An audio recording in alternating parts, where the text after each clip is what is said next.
All right, guys, I'm going to ask for you alternator gurus to give me a little insight here since I am not very well educated on alternators, so to speak. I get the gist of them, how they work and operate and all that kind of stuff, but, you know, I've got an issue going on here, and I really want to know what you guys think, especially Left for Dead Garage, because he worked in an alternator repair shop for a few years. So he might have a little bit more information that I need to know. Now, I'm going to start off by saying, if you guys watched me rebuild this alternator the other day in that video, that is about my extent of knowledge on alternators. I know how to take them apart, put a kit in them, and that's always got me by.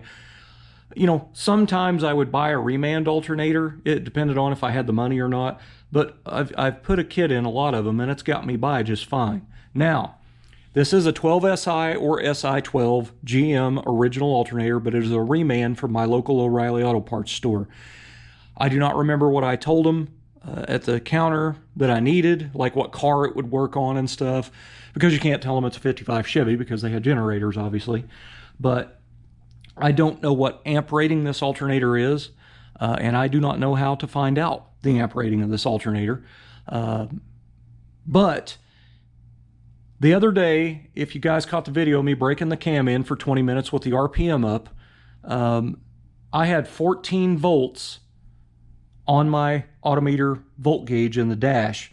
Once that electric fan kicked on, it dropped down to around 12, like right at about 12 or a little under, if I remember right. So I thought, you know, during my cam break-in, once that fan came on, I went around there and checked my gauges and I seen it low, I just assumed the alternator went out on me. So the next day I come out, took the alternator apart, and put a rebuild kit in it that I had here. So it's still doing the same thing. So what I'm trying to figure out is, do I need a more amp alternator, or is this one fine? Now, I've got some things here. I don't know the amp draw on this electric fan. I want to say back when I bought it, it was like 20 amp draw when it's running. I just don't remember. I tried looking it back up at Summit. It doesn't look like the same motor. I bought this fan like 10 or 12 years ago. The motor on that fan on there, it looks like the same fan other than the motor. It has like a raised bump here. This one's smooth. So they probably have different motors now. But on Summit's website now, their new fan, this is a 2100 CFM fan, it's showing 16.5 amp draw. But I want to say when I bought that, it was like 20 or something. I may be wrong. I may be wrong. So it seems to me when that fan kicks on, it's really putting a load on that alternator, and I don't want to burn my alternator up. You know, I don't want to be driving it around somewhere and the alternator go out and then maybe stranded on the side of the road when the battery, you know, finally shuts down after trying to drive it. So let me know what you think on that. But you know, I don't know enough about alternators to know how to go in and test every little piece to see it on a, you know, on an ohm meter, see if everything's good and all that. I just know enough to take them apart, put a kit in and put them back on. And it's got me by.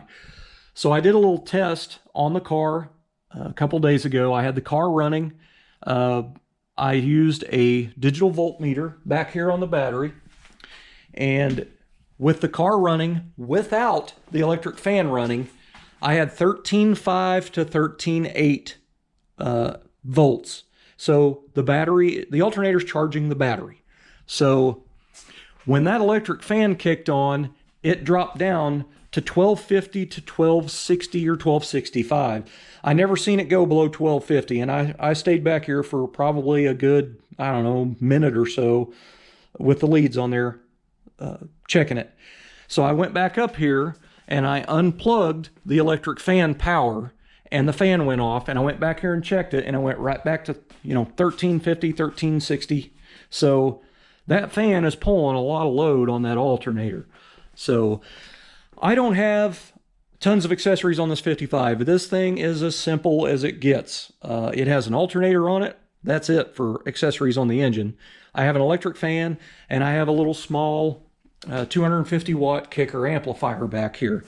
So I don't know how much amp draw that does either, but anyway, let me know what you think. Do I need a bigger alternator, or is that just normal? Now here is the thing I'm questioning. My 87 square body does this exact same thing on the gauge. It shows less voltage when the air conditioner's on high with the blower, the fan speed on high. Max AC and the fan on high. On the gauge in the dash, it shows below 12, like it's not charging. But when you check it with the voltmeter under the hood, it's 13.7, 13.8. So it is charging. And it's been that way for 4 or 5 years that I've had the truck. I even put a remand alternator on that truck when I first got it, thinking the alternator was weak. And it still does the exact same thing. This car, I do have the trunk and the battery. Now I have the correct grounds. Everything's grounded. The body's grounded, the chassis is grounded, the engine is grounded. I used a 0 gauge battery cable. So this thing's got one hell of a size cable on it, which I've done trunk mount batteries before. But I know having a really small cable can cause issues, but it's usually when you try to start it. But anyway, on GM vehicles, especially of the 80s, like late 70s or even maybe mid 70s, they have a wire on the back of the hot post on the alternator right here going directly to the positive battery cable on the battery. And that's the way my 87 square body is. I don't have this one set up that way. All the cars that I've done in the past, I have hooked that wire up. But when I bought my Easy Wire harness, my wiring harness, they come with this wire, which is right here. And it says if you're going to put in an alternator of 80 amps or higher, you must put this bypass wire in. So it basically goes from the hot post on the alternator to the hot post on the starter. So I'm going to go ahead and install that today, and just basically to see if that maybe helps something. It's not going to hurt to have it, you know, even if I don't have an 80 amp alternator. Now, the thing about it is they made a couple of variations on these GM alternators of high amps. So they may have like a 70 amp and an 80 amp or a 70 amp, 90 amp or whatever. I don't know what this is, but let me know what you think. What I'm really worried about is, like on my truck, it's fine and it's been fine, but I don't want to burn my alternator up by overworking it when that fan's on. Because if I'm out driving, you know, that fan's going to be coming on and off quite a bit, especially in traffic. It's going to be running most of the time. So anyway, just kind of wanting to get a little insight there from you alternator gurus on what you think I should do. But I always seem to have lately issues happen to me that I haven't had before. Although my truck does the same thing.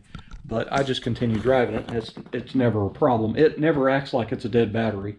I can leave the air conditioning on all day long, drive, you know, from here to wherever, and it'll start right back up when I get in there, like the battery is not weak at all. But anyway, I've got other things going on with the car. I've got another thing about timing, and this has got me stumped. And one of the old guys I used to go to his shop when I was a kid to learn stuff, I called him yesterday and he hadn't heard of it either.